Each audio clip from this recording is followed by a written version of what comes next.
And guys, good morning sa inyo lahat. Yan, for today's video guys, nandito tayo sa kasa ng Yamaha. Yan, kung mapapansin ninyo, nandito tayo sa Yamaha 3S, which is lahat ng unit dito guys ay napakaganda.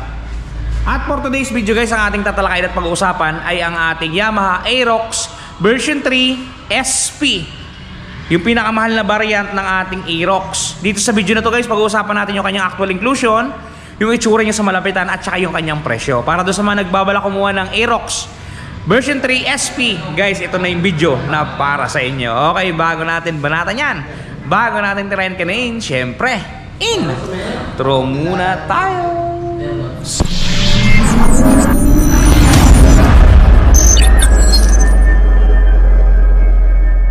Okay guys, without further ado, ito may available ditong tatlong unit ng Aerox version 3 SP. Yan, SP Special Power.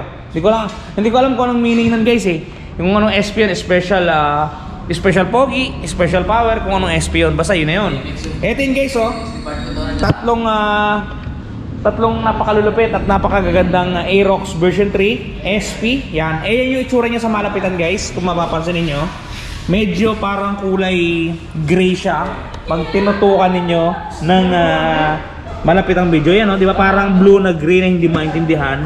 Tapos meron siyang red dito sa kanyang winglet na parang may carbon lodi. Di ba? Tapos yan, meron kayong mapapansin dito ABS kasi naka-ABS na talaga siya. Yung kanyang tapaludo, yan, hindi nyo masasabing gray, hindi nyo masasabing blue, basta yun yung kulay niya. Hindi ko alam kung anong tawag sa kulay na yan. Ito guys, yung kanyang front tire, ang size na ito ay 14, 110/80 ang size ng gulong sa harap. Okay, yung siding siya, ito yung itsura naman. Napaka-pogi guys. Yan. Ito yung kanyang switches. Yan, kung mapapansin niyo, meron siya ditong home, meron siyang shift. Ito yung paddle shift, busina, signal light, high-low mode dito. Tapos dito guys, meron siyang plus minus. Oh, ang galing oh. Diba? Plus minus. Napaka high-tech na ito guys. Sa kabila naman, meron tayong hazard, electric starter, at saka on-off nung gear niya pagka natatraffic kayo. Yung susian niya guys, keyless tayo. Yan, fuel at saka seat, yan, keyless tayo. All in all, goods to goods. At sa likodan niya, syempre, kung mapapansin niyo dito guys, ito yung shock ng version 3 na standard.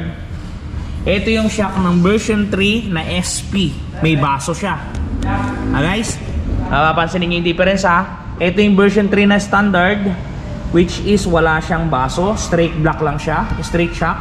Ito naman yung sa SP natin, meron na siyang baso. Yan yung differences nila. Yan yung kung bakit siya naging mahal, kasi napakaganda ng mga features niya. At ito guys, syempre naka-display na rin yung ating puwitan.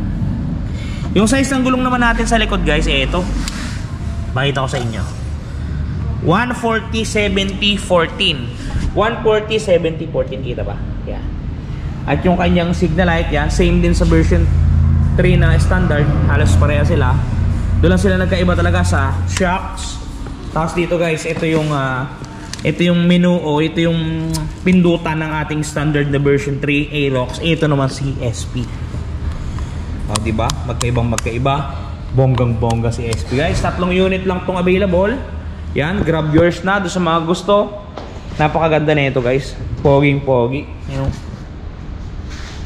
Talagang kakaiba siya. Ayan kasi yung mga standard. Ito si SP, itong tatlo. Gusto mga hindi pa nakakita. Yan. Ngayon ito, pag-usapan natin guys, yung kanyang inclusion.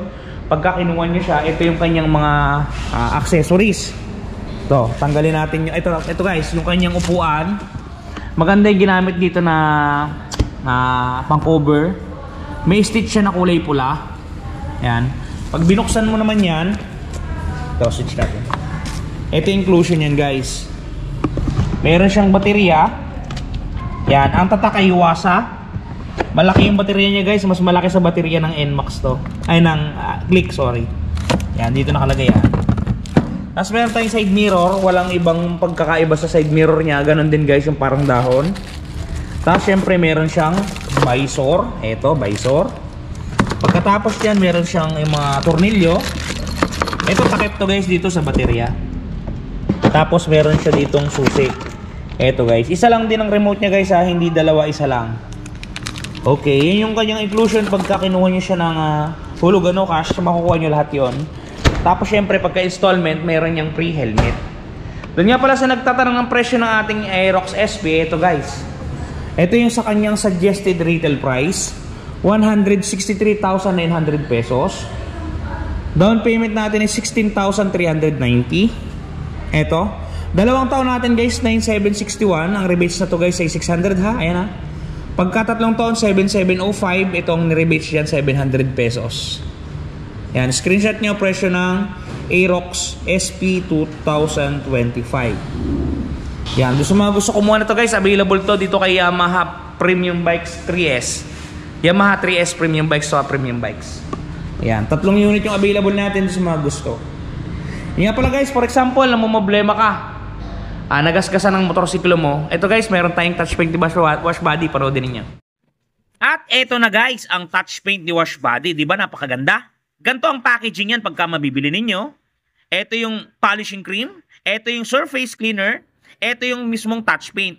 At may kasamang pre-yan na pen brush at meron niyang instruction kung paano gagamitin. Ito guys, kung makikita ninyo, ganito siya i-apply. Una, pahidan ninyo ng polishing cream para makinis ninyo yung lugar o lokasyon. Sprays ng surface cleaner. At syempre, i-apply natin ang ating touch paint. Yan. Isulat nyo lang ng pen niya at talaga namang matatakpan ang mga gasgas ng inyong unit. Bili na kayo guys, touch paint ni Wash Body. Yan guys, napaka-quality ng touch paint na yan. Talagang ako na nagsabi sa inyo, mabubura yan ang mga gasgas ng mga tinataglay ng inyong mga unit. Kaya kung ako sa inyo, i-try nyo na ang touch paint ni Wash Body. Okay guys, hanggang dito lang muna ang video natin. Ingat kayo palagi at palagi po kayo magpapakasaya. Sira TV. Shoo!